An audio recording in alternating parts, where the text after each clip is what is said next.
Hey guys, Drifter here. Welcome to Black Ops 2 In-Depth. In today's episode, we're going to be taking a look at the long barrel attachment. I did a lot of testing on this one to make sure that I got the data right, but after all that testing is done, I did find a few interesting things about it. The gameplay that you're seeing right now is me using the Remington 870 MCS shotgun playing Hardpoint on, I forget the name of this map, but it's small and you guys have probably played it a lot. You're going to be posting up the whole gameplay because I felt like I did excellent.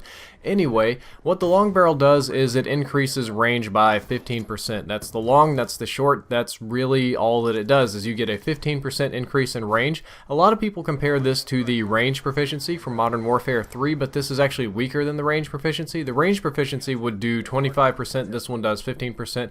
It is a simple scalar multiplier. You just multiply your maximum damage range and your minimum damage range by 15%, and it just scoots that curve on over. Nothing complicated about it, neither one is changed more than the other, and it seems to do this on every single weapon. I tested it on shotguns, I tested it on submachine guns, I tested it on handguns, I tested it for several weapons in that class, and I didn't seem to find any difference. It seems to be a flat 15%. If there is an outlier, a weird quirky gun at which it does a little bit more or less, I'm not aware of it. It seems to be 15% for all weapons. The big thing that you need to know about it is that it does not change damage. I'll say that again, it does not change your damage at all. No matter what the stat bars say, it doesn't change your damage. I did testing with it. It didn't change the damage in number of shots to kill for any weapon at any range, maximum or minimum, and I got in a private match and goofed around with the health options to see if I could get it to change the damage by even one single solitary point, and it did not change the damage. If it does change the damage, it changes it to such a small, imperceptible degree that I could not discern it in any testing, so I'm going to go ahead and say it does not change the damage.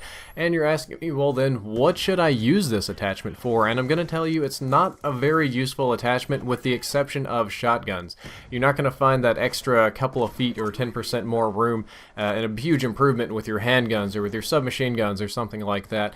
But on your shotguns, it is very important. The shotguns in Call of Duty games have a tendency to be very range dependent. The pellets disappear after a certain range and they do weak damage at long ranges, so anything that you can do, any tiny little minute thing you can do to increase that range is very important, and that's where the long barrel is important. It increases 15%. That means you get 15% more range before your bullets disappear, so you'll get hit markers, whereas previously your bullets wouldn't be hitting anything, which is useful. And it's not tremendously useful, but again, the shotguns, you need to hedge every small little tiny percentage you can get, and it's okay on some of the machine guns that already have very long ranges, like the MSMC, I believe is what it's called.